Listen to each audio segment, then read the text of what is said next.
Kamusta? Nandito na naman tayo upang matuto ng tungkol sa math. Ang topic naman natin ngayon ay kung paano mag-factor ng general quadratic trinomial na nasa second form. Kapag sinabi nating second form, ito yung general quadratic trinomial na ax squared plus bx plus c kung saan ang value ng c ay less than 0 o ito ay negative at kung saan ang value ng a ay equal sa 1. So kung i-factor natin yung given nating x squared plus x minus 20, i-check natin kung ang value ba ng 1 or rather ng a ay equal sa 1 at kung ang value ng c ay negative. Kung i-factor natin yung given natin na x squared plus x minus 20, pwede nating sundan yung pattern na ito. Una, gagawa tayo ng dalawang set ng parentheses, parehong para sa binomial. And then, hahanapin natin yung square root ng first term. Ang first term natin ay x squared. So, ang square root niya ay x. Isusulat natin to sa magkabilang parentheses. Tapos, hahanap tayo ng factors ng 20 kung saan kapag pinag-subtract natin, ang sagot niya ay yung value ng b. So, ang value ng b natin ay 1.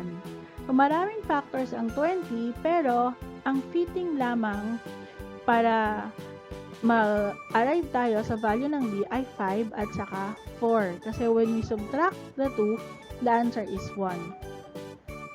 Kaya, yung factored form ng ating given ay quantity x plus 5 times quantity x minus 4. So, mapapansin natin na yung ating sign ay magkaiba. So, clue na sa atin yon na sa ganitong klase ng trinomial, general quadratic trinomial, titingnan natin yung sign ng c.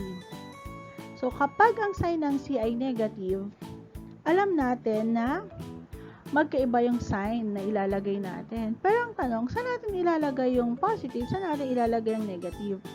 So, masasagot yun kapag tinignan natin yung sign ng middle term. So, kung ano yung sign ng middle term, doon natin yon ilalagay sa factor na may mas malaking absolute value. Kaya, nilagay natin siya sa tabi ng 5.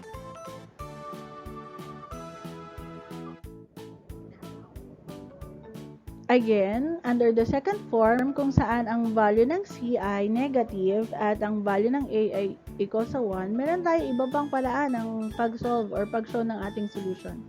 So, kung meron tayong given na x squared minus 19x minus 20, una natin gagawin, ililist natin yung pares ng factors ng negative 20, which is the value of c, kung saan ang sum nito ay negative 19, which is the value of b. So, ang mga factors ng 20 ay 1 and 20 at pag negative 1 and 20 rather at pag pinag-add natin to, ang sagot ay 19. Whereas, pag sinwitch natin yung sign, so magiging 1 and negative 20, pag pinag-add natin ito, the sum would be negative 19. So, ito na yung kukunin natin. Therefore, ang factored form ng ating given ay quantity x plus 1 times the quantity x minus 20. So again, pansinin natin yung mga signs. Alam natin mula sa kanina example na kapag ang sign ng c ay negative, magkaiba yung sign na ilalagay natin dun sa ating factored form. At titingnan natin kung ano yung sign ng middle term at ilalagay natin siya sa tabi ng factor na may greater absolute value. Thus, again, the factored form of our given is quantity x plus 1 times the quantity x minus 20. Muli, yung mga pattern na pinag-aralan natin ngayon ay magagamit lamang natin dun sa second form ng general quadratic trinomial, which is ax squared plus bx plus c kung saan ang value ng c ay negative at ang value ng a ay equal sa 1. So, So, sana may natutunan kayo at kung meron kayong mga katanungan, huwag kayong mahihiyang iparating to sa akin at susubukan natin itong sagutin.